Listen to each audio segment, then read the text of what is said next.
Rome conquered the known world, empires fell before it, kings bowed to it, cities burned beneath it.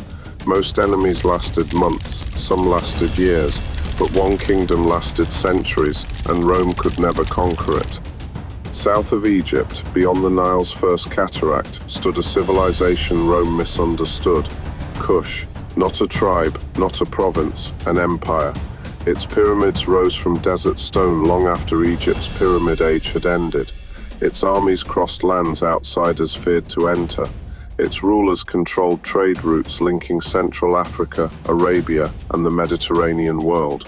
Gold passed through Kush, ivory passed through Kush, ebony, incense, iron, and exotic animals passed through Kush. Merchants traveled under Kushite protection because its roads were among the safest in northeast Africa.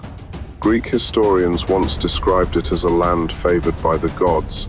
This was not the edge of civilization, it was a rival power. Kush had already ruled Egypt once, centuries earlier, during a dynasty historians now call the 25th dynasty, when Kushite kings governed the Nile Valley as pharaohs. That meant Rome was not facing a minor kingdom. It was facing a civilization that had once worn Egypt's crown. After Rome annexed Egypt, imperial officials assumed Kush would fall next, because that was what always happened. Rome advanced, others surrendered. Some kingdoms paid tribute, some accepted Roman governors, some became provinces. Resistance rarely lasted long, but Kush prepared. Fortresses reinforced desert routes, scouts monitored borders, signal fires relayed warnings across distances faster than messengers could ride. Archers trained constantly. Kushite bows were engineered for speed and penetration, designed for rapid release rather than heavy draw, making them deadly in mobile combat. Kush had survived invaders long before Rome existed. Egyptian armies marched against it. Desert raiders tested it. Nomadic tribes attacked it. It had endured them all. Kushite rulers understood something Rome underestimated. Geography could be armor, distance could be defense, heat could be a weapon. Supply lines stretching across desert could weaken even the strongest army before battle began. Rome's interest in Kush was not only pride, it was logistics. Egypt was Rome's breadbasket, and the Nile was a supply artery. South of Egypt, Kush controlled key corridors that fed trade into the Red Sea and deeper Africa. That meant Kush could influence what moved north, not just luxury goods, but strategic materials. And Kush was not isolated.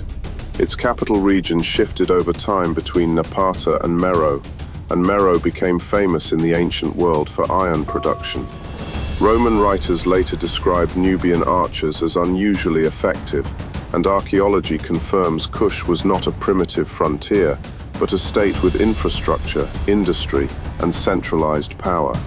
That is why Rome watched the southern border so closely, because if Kush remained strong, Rome's control of Egypt would never feel complete. And when empires feel incomplete, they push. In 24 BCE, Roman legions marched south expecting submission, armor gleaming, standards raised, formation tight. Instead, they found resistance. Leading that resistance was not a king, it was a queen. Her title was Candace, a title reserved only for ruling queens of Kush, women who governed armies, commanded strategy, and held sovereign authority. Her name was Amanirenas. Ancient accounts describe her as fearless, commanding, and relentless. And she did not wait for Rome to strike. She struck first. Kushite forces crossed into Roman Egypt. Forts fell. Cities were seized. Statues of Augustus were torn down. To Rome, destroying the emperor's image meant one thing: war.